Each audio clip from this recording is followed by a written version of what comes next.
Hey guys, it's Matt Pittman of Meat Church. Today's recipe is something that I've been seeing on social media. I was skeptical of, but I thought, you know what? I want to try it for myself. So let's smoke a tri-tip like a brisket.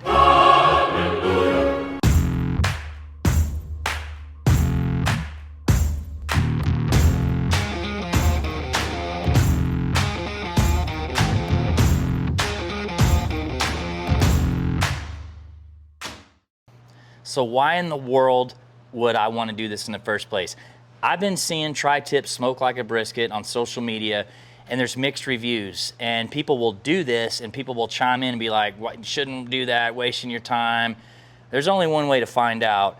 So this past weekend, I got myself a tri-tip at HEB here in Waxahachie. This is a prime tri-tip. It was like 33 bucks.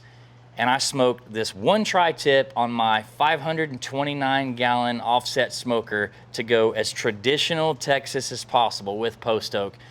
And Mrs. Meat Church gave me what was probably only the third compliment ever on my food, so I knew it was good. She even reheated it as leftovers later. I was pleasantly surprised. But there's some nuances with it, so like I said, we're gonna do a video on it, so let's get going here. So like I said on the one I cooked this weekend, this is the same thing. This is a tri-tip I picked up here at HEB. It's like $8 a pound. It's prime. It's got a lot of extra fat on it that needs to come off. So I'm gonna go ahead and get to trimming. So again, we're treating this like a brisket. I'm only gonna trim off this extra fat, this silver skin, and I am gonna take the fat cap off the back because that's the nasty fat that you don't wanna eat anyway, which is gonna leave us a pretty lean piece of meat. But any of this, like just like on a brisket, this like hard, excess fat, I'm gonna go ahead and take it off of there. So I'm taking a boning knife. This is the Meat Church boning knife. That's just nice, sharp, flexible knife. Anything extra, peel it off. Anything that hangs off your meat is not gonna cook right. It's gonna burn off in the cook process, and you wanna get rid of all this silver skin right here. Wouldn't be the worst thing in the world if you left it, unlike on venison where you've gotta take it off, but I wanna go ahead and get it off here. Really sharp knife helps that.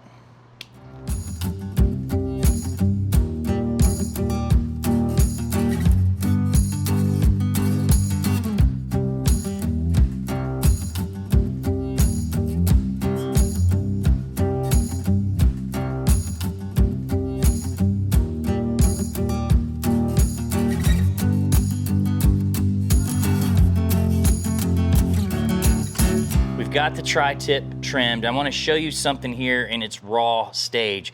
The grain runs two different directions in a tri-tip, this direction and then this direction. So after it's cooked, it's more difficult to see. You'll want to take your knife and cut right across here and always cut against the grain.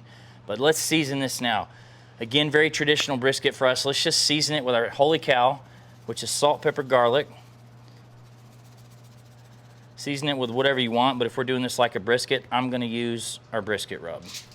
I'm gonna flip it over to the other side. Now I would normally let this adhere for at least 15 minutes or so, but we're making a video, so I'm gonna go ahead and just put it right on. Not a ton of fat in this, right? Just the intermuscular fat. So we're putting it on our mill scale 94-gallon offset. We're running 250 degrees with post oak, as you can see.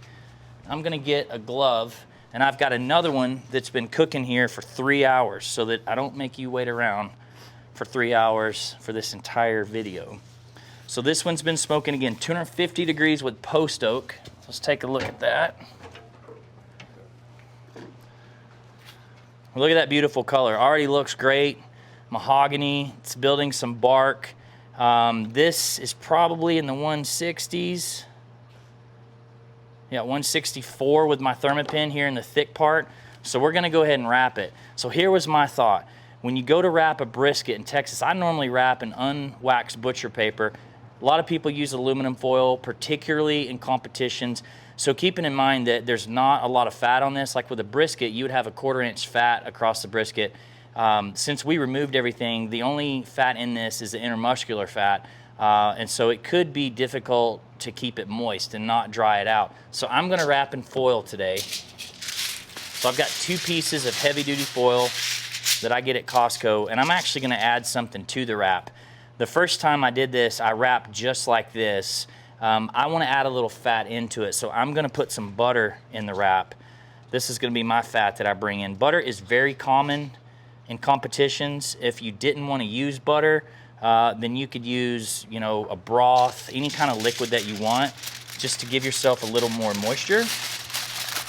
And we're gonna go back in with this, same temperature, 250, and we're simply gonna continue to cook this until it's probe tender, just like on our briskets, which if you remember, is usually about 203 degrees internal temperature. So there it goes. We're gonna let it roll, and we're gonna check back in on it here in just a little bit. Okay guys, it's been a couple hours in the foil. I'm gonna tempt this just right through the foil. Oh yeah, like 205 degrees. The most important thing, it felt tender. It's not so much about the number. So let's take a look here. Whew. Yep, that looks good. We want to preserve all this juice. So I'm gonna give you a little tip here. That bark is a little wet, so I'm gonna put that back on and let that bark firm up for about 10 minutes. Let's firm that bark back up. And while that's going, I'm gonna pour this butter and just all the jus and stuff that was in that package. We're gonna put that over here in a pan to preserve that, because that'll help us when we go to slice if we need some moisture. All right, so give me 10 minutes and we'll bring this baby out. It's been 10 minutes of trying to just get that bark back because it was a little bit wet. Looks really good. Actually, I'm gonna throw this in. Let this stay warm. Let the jus stay warm. So you can see great bark, just like a brisket. We need to let this rest, you know, probably 45 minutes or so. I'm gonna leave it out here in the outdoor kitchen. I'm gonna tent it with foil. You might get away with 30 minutes, but you wanna allow that moisture to redistribute throughout that piece of meat, just like a brisket. So we're gonna let this sit for a bit, and we're gonna come back, and it's gonna be time to try it.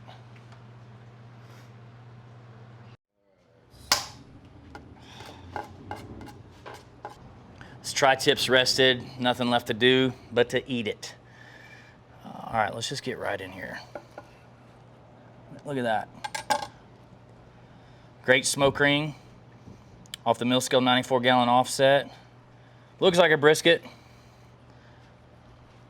Let's see. Look at that. Bends like a brisket. Smells like a brisket.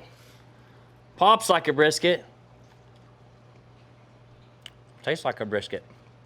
Remember, we got that jus here if you need a dipping sauce or want to pour over it, you know, to fight it being a little bit dry, but I'm telling you, shockingly, pretty good. I was a naysayer, and this experiment made a believer out of me, which is why I made the video. So, hey, if you want to make a tri-tip the traditional way, go back on our channel.